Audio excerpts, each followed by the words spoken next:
Hello guys and welcome back to Aseel by Sketchbook. Today we talk about colors. We talk a lot about colors.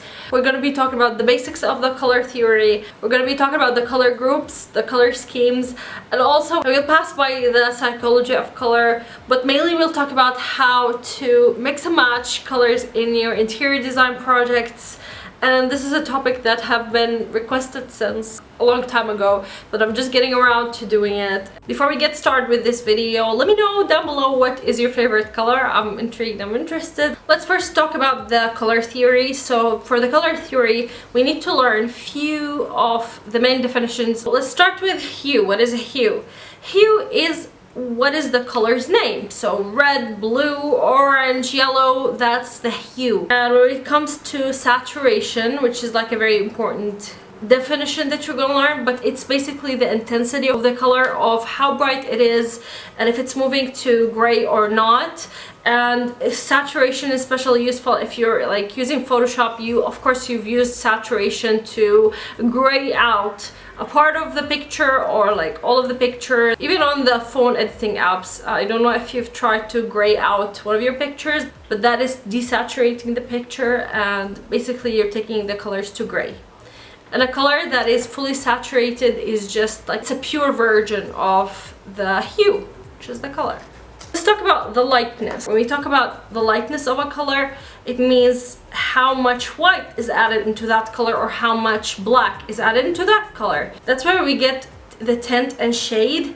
And tint, where you add white to the hue, and shade is where you add black to the hue. So for the color schemes type or the color groups, we have a lot of different ones, but we're going to be talking about mainstream ones, and these are tools to help you choose a color if perhaps this is what you're trying to do, you're getting an inspiration.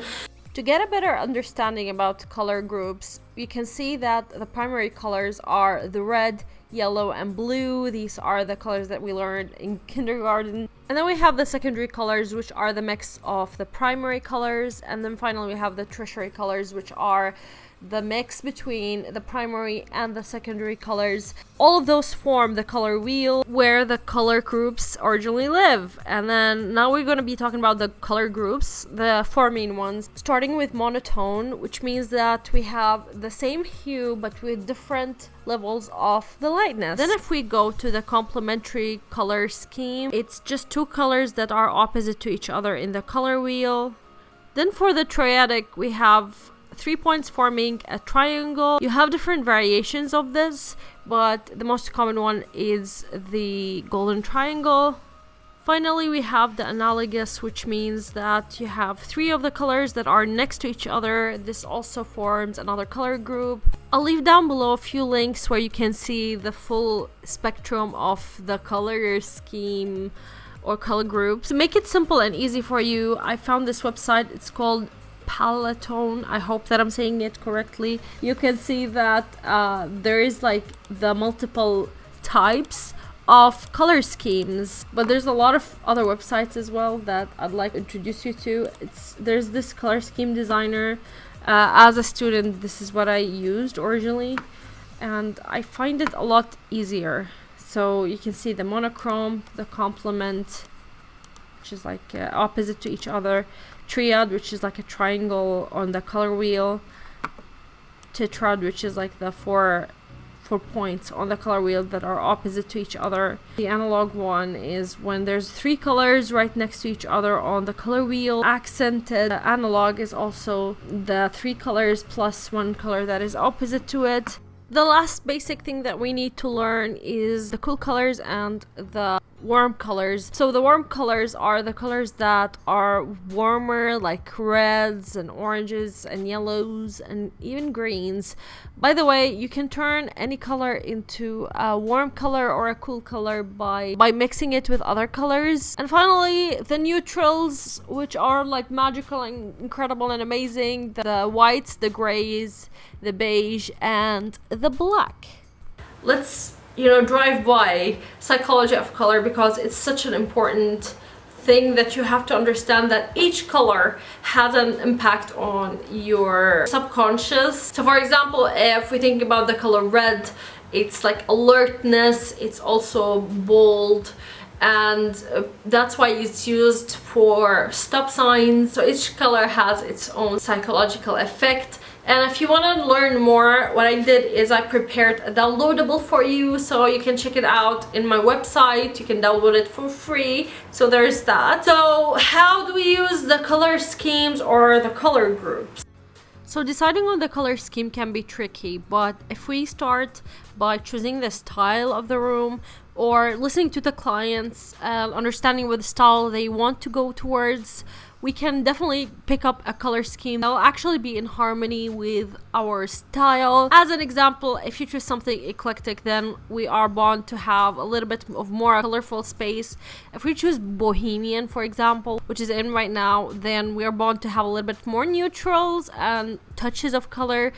Of course, same goes with minimal. We have like a minimalistic neutral color palette. The second way you can choose a color scheme, and it's more of a trick than something that's written in a book, but basically to use 60-30-10% rule. So basically your main color would be responsible for 60% of your space. In this example, our 60% would be the beige color, the very light beige color, and it's like a nice example for neutral. Our 30% would be the pink color on the wall because it's still there, it still exists, but not as present as the beige. And then we have the very light blue or mint color that complements both the beige and the pink, and it adds a little bit of spice in the space. Now, a very important note to add here: if you want to add a color into your color scheme that you already have, and it's from the same lightness or the same saturation as of one of your colors, you can still add it grouped within that color. For example, if you have more than one white, you can still do it as long as it has the same kind of saturation. That way you don't have too many colors, your space is not cluttered, and you have a very harmonious result.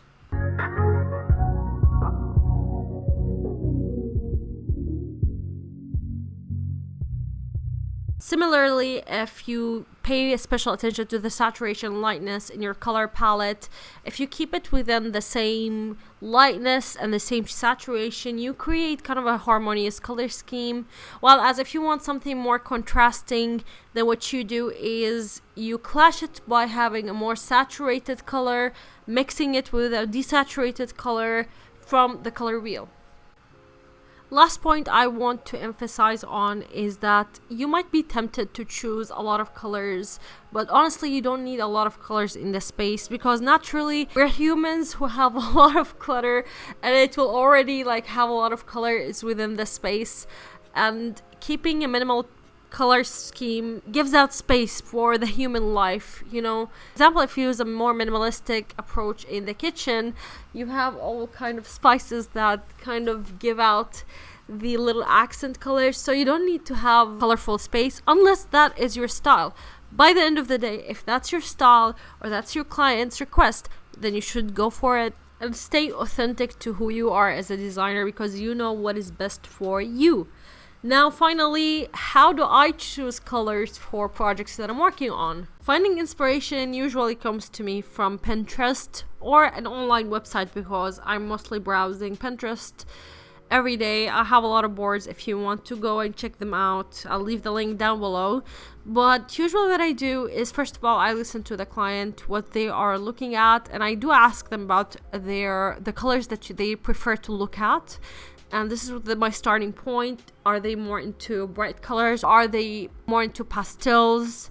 And I take note of the colors that they hate as well, so I don't use it within the space. But usually the inspiration comes to me from a wallpaper, or it comes to me from a piece of furniture that is within the room that I can't give up. What I'm doing here is I'm showing you an example. I chose this picture of oranges on the tree, and I thought that this color scheme was a little tricky to apply, but basically what I'm trying to do here is to pick the colors. As I told you earlier, it's okay to have the same hue of a color but with different kind of shades and tints. So an added white to the same color can give it a nice harmonious look. And I would consider my color scheme here to have four main colors, which is the neutrals, which are the beige and the black. And then we have the orange and the green in their shades and tones.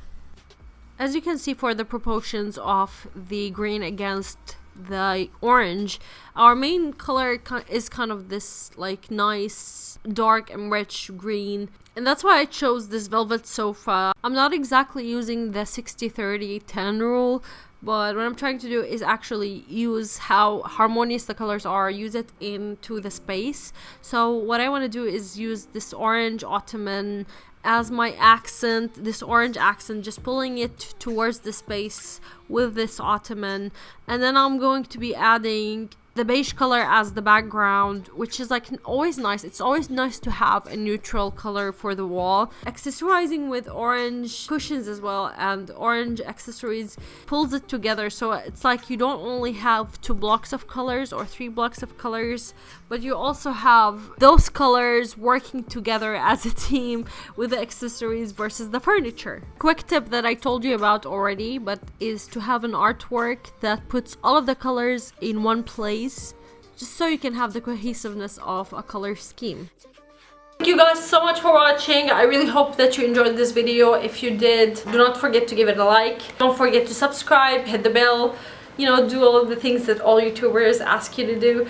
Thank you guys so much for watching, and have a great time of the day wherever you are in the world. Goodbye!